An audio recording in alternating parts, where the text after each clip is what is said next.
پیچھے بھی بیان کر کے آیا ہوں میں حضرت جی اصل میں نا بات کرتے بڑا ڈر لگتا ہے.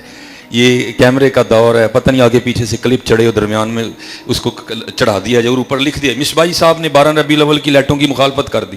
اور پھر ہمارے سنی ہیں بھی بڑے بادشاہ لوگ حضرت, انہوں نے نہیں انتظار کرنا کہ چلو یار اس کو بھی کچھ کہہ لینے دو, اس نے کیا کہا بھی ہے کہ نہیں کہا, بس پھر حضرت جی گالیاں شروع ہو جائیں گی نیچے.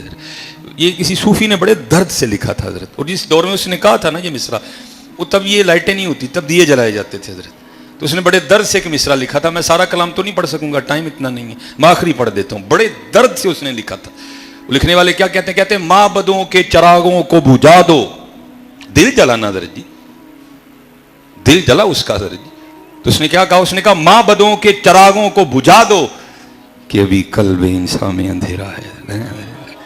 میں آپ سب سے ہاتھ جوڑ کے اتنی گزارش کروں گا, ضرور گلیاں سجاؤ, کار سجاؤ, بازار سجاؤ. میں بوتیاں نہیں کہن دیا یار, کوئی کلیٹ اندر بھی لا لو, کوئی کلیٹ اندر بھی لاؤ گے, اتنے کوئی بھی نہیں لانی ہے. حضور تو دل سجانے آئے تھے یار, حضور تو دل سجانے. اور آج دلوں کا کیا حال ہے حضرت جی, دلوں میں کینہ ہے, دلوں میں بغض ہے, دلوں میں تکبر ہے حضرت جی. اتنے لیٹا کے دلانیاں نے حضرت جی, وقت گزرتا جا رہا ہے حضرت جی. اور میں یہ حضور دیکھو یار کتنے بڑے لوگ تھے, لیکن ان کے انداز دیکھو. ایتھے وہ کہتے ناچ نہ جانے آنگن ٹیڑھا, 4 لفظ آگے نے کھلونا سی کسی نے دیندے نہیں ہے. حضور امیر ملت پیر سید جماعت علی شاہ رحمۃ اللہ تعالی, وہ لکھا ہے کہ جب حضرت علی پور شریف میں ہوتے تھے تو یہ صوفیہ بڑے محتاط ہوتے ہیں حضرت جی. ہاں جی, وہ بڑے محتاط راستے پہ چلتے ہیں. وہ نہیں یہ اندر والے کو ڈھیل دیتے, ذرا بھی وہ نہیں ڈھیل دیتے. وہ جب آپ علی پور شریف میں ہوتے تھے نا, تو آپ نے ایک مرید کی ڈیوٹی لگا رکھی تھی. ڈیوٹی کیا, جب میں نماز پڑھ کے باہر نکلوں نا, تو انہیں پہلے شاپر میں توڑی ڈال کے رکھنی ہے. وہ توڑی دیکھی نا جو بھینسوں کو ڈالتے ہیں, ٹھیک ہے جی, وہ آپ کو نے پہلے ڈال کے رکھنی ہے. ظاہر مرید نے بعد جماعت نماز ادا کرنی, اس نے پہلے اہتمام کر لینا. جب نماز ختم ہونی, دعا نہیں, اس نے باہر توڑی لے کے نا کھڑے ہو جانا شاپر. حضرت نے باہر تشریف لانا, اس کے ہاتھ سے شاپر پکڑنا. تھوڑا سا آگے جا کے نا ایک صاف پانی کا نالا تھا, تو حضرت نے کیا کرنا, وہ توڑی ساتھ زمین پہ گرا لینی, اور جو ہے نا وہ اپنے جو قدمین شریف ہیں وہ پانی میں لٹکا کے بیٹھ جانا. اور کرنا کیا, ایسے اٹھا کے نا توڑی کا تنکا اس کو پانی میں پھینکنا. ظاہر پانی بہہ رہا تھا, اور اس نے پانی کے بہاؤ کے ساتھ بہہ کے تھوڑا سا آگے جانا, تو پھر خود کو مخاطب کر کے کہنا جماعت علی یعنی واپس نہیں آنا. پھر ایک اور پھینکنا ہے, جب اس نے بھی بہہ کے چلے جانا تو پھر کہنا جماعت علی نے واپس نہیں. اب خود تصور کریں حضرت, ایک چھاپر میں توڑی کے کتنے تنکے آتے ہوں گے حضرت, سارے تنکے پانی میں پھینکنے اور اپنے آپ کو کہتے رہنا جماعت علی نے واپس نہیں آنا. کوئی میں نے اپنے بزرگوں کی بارگاہ میں عرض کی, میں حضور یہ واپس نہ آن تو کی مراد ہے, تو فرمانے لگے اس سے مراد تھی جڑا سا اللہ دی یاد تو بغیر لنگ گیا انہیں واپس نہیں آنا ہے. اور یہاں حضرت جی ساتھ پیچھے رہ گئے حضرت جی, ہمارے تو سالوں سال غفلت میں ہے حضرت جی. یہ حضور نبی علیہ السلام کا ماہ مبارک ہے حضرت, اور فیض عام ہے نبی علیہ السلام کا حضرت. بس حضرت جی ہم ہی دور چلے گئے, ہم نے یاد کرنا چھوڑ دیا ہے, ہم نے پکارنا چھوڑ دیا ہے. اقبال نے بڑا درد بیان کہ ہم تو مائل بکرم ہیں کوئی سائل ہی نہیں, راہ دکھائیں کسے کوئی راہ روے منزل ہی. میں حضرت میں بہت نیچے جا کے بات کر رہا ہوں, ٹھیک ہے جی. آپ تو سارے نبی علیہ السلام کے امتی ہیں نا, حریص علیکم بالمؤمنین رؤوف الرحیم, ٹھیک ہے جی. میں بہت نیچے جا کے بات کر رہا ہوں. ماشاءاللہ علماء کثیر تعداد میں ہیں, اور مجھے امید ہے کہ ضرور یہ کتاب حضرات کی نظر سے گزری ہوگی, مدینۃ الرسول منظور احمد شاہ صاحب رحمۃ اللہ تعالی, جامعہ فریدیہ ساہیوال حضرت. بڑی خوبصورت تصنیف ہے حضرت کی, کیونکہ حضرت نے بڑا وقت مدینہ طیبہ میں گزارا حضرت. اور کتاب لکھنے کے بعد حضرت نے وہاں جو حضور نبی علیہ الصلوۃ والسلام کے معجزات, حضور نبی علیہ الصلوۃ والسلام کے کمالات کا مشاہدہ اپنی آنکھوں سے کیا نا, حضرت نے بہت کچھ لکھا ہے اس کتاب میں. اس میں حضرت نے ایک واقعہ لکھا ہے جو میں کہتا ہوں ایمان کو بڑی تقویت دیتا ہے, جو عقیدے کو بڑی مضبوطی دیتا ہے حضرت کی. ہاں ہے کرم آج بھی حضرت. اب نے اس میں لکھا ہے, کہتے جب ہم نے حج کر لیا نا, تو حاجیو آؤ شہنشاہ کا روزہ دیکھو, ٹھیک ہے جی. کہتے ہیں مدینہ طیبہ حاضر ہوئے, اور حضرت جی یہ بھی ایک جملے کی اصلاح کر لیں. آج ہر دوسرے بندے سے یہ جملہ سننے کو مل رہا ہے, وہ کیا, جی ہر سال مدینے ہونے ہیں. بھائی تو کون ہوتا ہے ہر سال مدینے ہونے والا, تو اتنے افسر لگ گیا ہیں. وہ چلے اس طرح نہ کہ یہ سارا حضور کا کرم ہے, اگر وہ نہ ہو تو یہاں نہ ہو, تو وہاں ہونے کی باتیں کیسے کر رہے ہیں. وہ جو نہ تھے تو کچھ نہ تھا, وہ جو نہ ہو تو کچھ نہ ہو, تو کون ہوتا ہے ہر سال مدینہ پاک ہونے والا. نہیں حضرت, بلکہ کیا کہنا ہے, وہ ہر سال میں نے بلا لیندے ہیں حضرت یہ سریے نکالیں اپنی اپنی گردنوں سے، یہ نہیں جملہ درست ہے. ہم نے تو اپنے بڑوں سے یہی سنا ہے کہ آتے ہیں وہی جن کو سرکار بلاتے ہیں. ٹھیک ہے جی، یہ کبھی بھی نہیں کہنا کہ جی میں ہر سال ہی اتنے ہوں، نہیں حضرت جی، بلکہ یہی عرض کرنی ہے وہ ہر سال میں بلا لیندے ہیں، ہر سال انہوں بلا دیں. وہ کہتے ہیں جب مدینہ طیبہ ہم گئے نا تو کہتے ہیں جو ہمارا ہوٹل کا کمرہ تھا نا، تو اللہ کی کرنی کہ ہوٹل کے کمرے میں ہمارے ایک ساتھی پاکستان سے گئی ہوئی ایک سیاسی شخصیت تھی، بیوروکریٹ، پروٹوکول لیول. حضرت جی کہتے ہیں ہم بیٹھے دوپہر کا نا کھانا کھا رہے تھے، تو کہتے ہیں وہ تھوڑا سا ہوٹل کے کمرے کا دروازہ کھلا ہوا تھا، تو کہتے کیا ہوا، ایک بلی اندر آ گئی.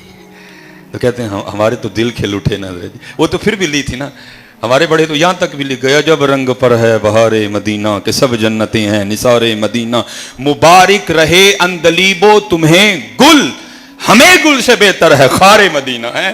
وہ تو پھر بلی تھی حضرت، حضور نبی علیہ السلام کے شہر مبارک میں گھومنے والی، حضور نبی علیہ السلام کے شہر مبارک کی گلیوں میں آنے جانے والی.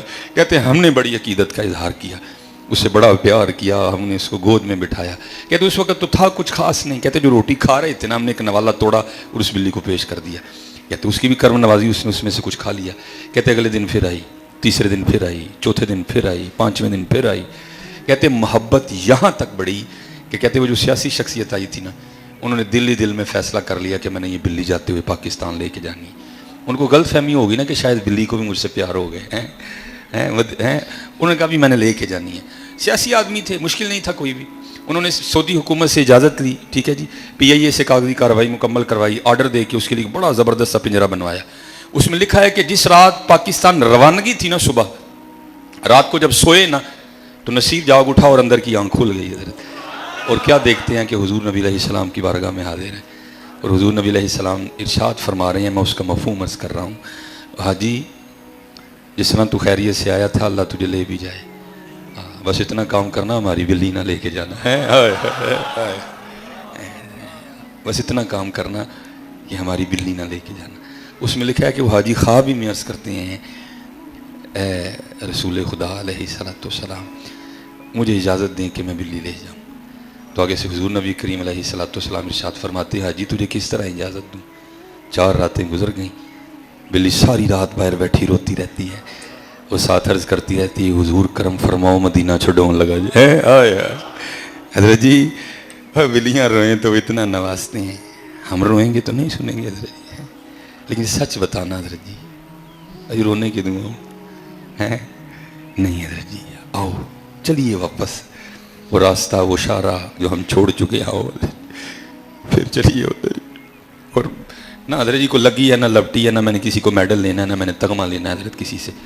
حقیقت بات یہ ہے کہ آج ہم روحانی طور پہ حضور نبی علیہ السلام سے بڑی دور جا چکے ہیں حضرت. آؤ ان دوریوں کو ختم کریں حضرت جی، ہاں ان کو ختم. اور ختم حضرت ادو ہی ہونی نے کہ باروں باری پھیر نہ کڑیے ہوں جندر دا کوڑا، یہ پھر ہی اونج نہیں حضرت، جو مرضی بھی کرتے پھر ادھر. یہ دوریاں ادو ہی ختم ہونی ہیں جدو اندر دا کوڑا ختم. اور قربان جاؤں ماشاءاللہ اتاری باغ سجا ہوا ہے جی، امیر اہل سنت کا باغ. اللہ سلامت رکھے ہمارے امیر اہل سنت کو، اللہ ہمارے جتنے علماء ہیں اللہ ان کا سایہ ہمارے سروں پہ سلامت. میں نے حضور غوث پاک رضی اللہ تعالیٰ عنہ، دیکھو حضرت یہ ہمارے بڑے تھے حضرت جی، یہ ہمارے بڑے تھے حضرت جی، ہمیں فخر ہے کہ یہ ہمارے بڑے تھے. لیکن حضرت جی اقبال ایک درد بھی بیان کرتے ہیں، فرماتے ہیں تھے تو آبا وہ تمہارے ہی مگر تم کیا ہو. ہیں جی کوئی نقش بندی لکھنے سے نقش بندی تو نہیں نہ ہو جاتا حضرت جی. نقش بندی تو وہ ہے جس کے کام نقش بندیوں والے ہیں حضرت. کوئی لکھنے سے تو نہیں صرف نقش بندی ہو جاتا، ٹھیک ہے جی. کیونکہ میں خود نقش بندی ہوں، اس لیے میں نے اپنے سلسلے کا نام لیا تاکہ کوئی یہ نہ کہ جی اور میں نے گل لیٹ کی تھی نہیں. وہ لکھا ہے کہ حضور غوث اعظم رضی اللہ تعالیٰ عنہ کے پاس نا ایک آئینہ تھا، چینی آئینہ. تو اب تو حضرت جی ٹیکنالوجی کا دور ہے نا، چیزیں بن رہی ہیں، بن کے بن رہی ہیں حضرت، ڈھیر لگا ہوا ہے چیزوں کا. وہ تو ٹیکنالوجی نہیں تھی، چیزیں ہاتھوں سے بنتی تھی، اس لیے پھر چیزیں کم یاب تھیں حضرت. تو حضرت کے پاس نا شیشہ تھا، تو لکھا ہے کہ آپ بھی شیشہ دیکھا کرتے تھے کیونکہ محبوب علیہ السلام کی سنت ہے. انہوں نے پڑھا ہے کہ ایک دن خادم صفائی کر رہا تھا تو اس سے شیشہ گر کے ٹوٹ گیا اور وہ بڑا گھبرایا کہ جب حضور غوث اعظم رضی اللہ تعالیٰ عنہ وضو فرما کے شیشہ طلب کریں گے تو میں کیا جواب دوں گا. اب حضور غوث اعظم رضی اللہ تعالیٰ عنہ کا آستانہ تو وہ آستانہ ہے نا، اور بھائی وہاں تو چور بھی چوری کرنے چلا جائے تو کتب بن کے باہر نکلتا ہے، وہ تو پھر خادم تھا آپ کا حضرت. وہ تو تھا ہی خادم حضرت جس پر دن میں کئی بار حضور غوث اعظم رضی اللہ تعالیٰ عنہ کی مبارک نگاہ پڑتی تھی. وہ نگاہ مبارک اس کو پتہ نہیں اٹھا کے کہاں سے کہاں لے گئی ہوگی حضرت. اب جب حضور غوث اعظم رضی اللہ تعالیٰ نے وضو فرما لیا نا تو آپ نے شیشہ طلب کیا. آپ نے فرمایا بھائی شیشہ لاؤ. تو یہ نہیں کہتا کہ حضور شیشہ میں توڑے آئے, شیشہ میرے کو ٹوٹ گیا ہے. وہ درمیان میں محبوب کو لے آیا حضرت. کیا عرض کرتا ہے, القضا آئے نہ چینی شکست. حضور میں نہیں توڑیا, قضا ہی سی ٹوٹ گیا. درمیان میں اللہ پاک کو لے آیا نا, قضا کو لے آیا کہ جب محبوب کا نام سنیں گے تو حضور غوث پاک خوش ہو جائیں گے. وہ یہ نہیں کہتا کہ حضور میں نے توڑا. عرض کرتا ہے القضا آئے نہ چینی شکست. حضور قضا آئی تھی ٹوٹ گیا. لکھا ہے کہ حضور غوث اعظم رضی اللہ تعالیٰ عنہ اتنے خوش ہوئے, چہرہ مبارک کھلا اٹھا. آپ نے فی الفور مصرع ملایا اور عرض کرتا ہے القضا آئے نہ چینی شکست. آپ نے فرمایا خوب شد اسباب خود بینی شکست. اور چنگا آیا ٹوٹ گیا, نہ ویکھاں گے نہ اپنا بھی یاد آئے گا, یار نو یاد کریں گے. لیکن حضرت جی ہاتھ جوڑ کے ہے عرضی پیش کر رہا ہوں, اسی پھس گئے حضرت دے وچ. اسی پھس گئے حضرت دے وچ. اسی پھس گئے حضرت. اسی شیشے کے کھلو کے نا تے آپ ہی پہ خوش ہون ڈے. وے او میاں تو خوش نہیں ہونا, خوش مدینے والی سرکار نو کرنا ہے. ہاں جی تو خوش نہ ہو میاں. اور کمال لکھا حضرت جی مولانا روم نے اس کو حکایت کیا. آپ نے آپ فرماتے کو دلہن سجی ہوئی تھی. آپ کو پتہ بیٹیاں تو پہلے بڑی پیاری ہوتی ہیں, ٹھیک ہے جی, پھر تھوڑی سج سور جائیں تو پھر اور پیاری لگتی ہیں. ظاہر بیٹی تھی, دلہن بنی بیٹھی تھی, بڑی خوبصورت لگ رہی تھی. جو بھی آئے نہ بلائیں لے, ماں آیا کر کے وہ میری تینوں نظر نہ لگے, بڑی سونی لگن ڈی. خالہ آئے یہی, پھپھو آئے یہی, ممانی آئے یہی, چچی آئے یہی, سب یہی. لیکن مولانا روم نے اس کو حکایت کیا. آپ نے فرمایا وہ دلہن بڑی سیانی تھی. وہ آگے سے رو پڑی. اس نے کہا تو سونی لگ رہی ہے, تو نہ رو, نہ پریشان ہو, تو سونی لگ رہی ہے. اس نے کیا گل ہے بھی, تانوں تو سونی لگن ڈی دیاں, لیکن دعا کرو جدے کل چلیاں انہوں بھی لگ جاؤں. دعا کرو حضرت جی اسی اللہ اور اللہ دے رسول نو بھی پسند آ جائے. یہ ہم پھنستے جا رہے ہیں اپنے آپ میں.